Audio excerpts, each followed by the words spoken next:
அன்பு சகோதர சகோதரரே, ஆண்டவராய் இயேசுவின் நாமத்தினாலே உங்களை வாழ்த்துகிறோம். தேவனுடைய வார்த்தை பார்ப்போம். சங்கீதம் 91:3. அவர் உன்னை வேலுடைய கண்ணிக்கும் பணக்கும் கொள்ள நோய்க்கும் தப்புவிப்பார். அவர் தமது சிறைகளாலே உன்னை மூடுவார். அவர் சட்டைகளுக்கு அடைக்கலும் போகிறார். அவருடைய சத்தியம் உனக்கு பரிசும் கேடகமாகும். அப்படியாக அன்பு சொல்லுகிற வார்த்தை வேடனுடைய கண்ணிக்கும் பணக்கும் கொள்ள நோய்க்கும் எல்லாத்தையும் உன்னை என்ன பண்ணலாம், மூடி மறைத்துக் கொள்வார். உன் ஆத்துமா கரைப்படாத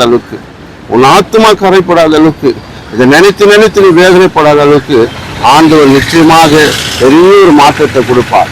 வேடனுடைய கண்ணிக்கும் பிசாசு எந்த வழியில உன்னை சோதிக்கலாம், உன் குடும்பத்தை சோதிக்கலாம், வியாபாரத்தை சோதிக்கலாம், உன் பிள்ளைகளை சோதிக்கலாம், கணவன் மனைவியை சோதிக்கலாம். ஆனா எல்லாத்திலிருந்து காக்கிற ஒரு தேவன் நம்ம பக்கத்திலே இருக்கிறார். பயப்படாத. நீ பயந்த காரியம் உனக்கு நடக்க போறது. கர்த்தர் எல்லா தீங்கிலிருந்து விலக்கி காப்பார். எல்லா தீங்கு எந்தெந்த தீங்கு இருந்தாலும் அந்த தீங்கிலிருந்து விலக்கி காப்பார். அந்த தீங்கிலிருந்து தேவன் உதவி செய்வார். ஆண்டவர் உன்னோடு கூட பலத்த காரியத்தை செய்வார். நீ நம்பி இருக்கிற காரியம் நடக்காது. உனக்கு விரோதமா எத்தனை பேர் வந்தாலும் அவர் பார்த்துக் கொள்வார். ஜெயத்தை உனக்கு கொடுப்பார். உன் குடும்பத்துக்கு ஜெயத்தை கொடுப்பார். பெரிய காரியத்தை செய்வார். ஆமென்.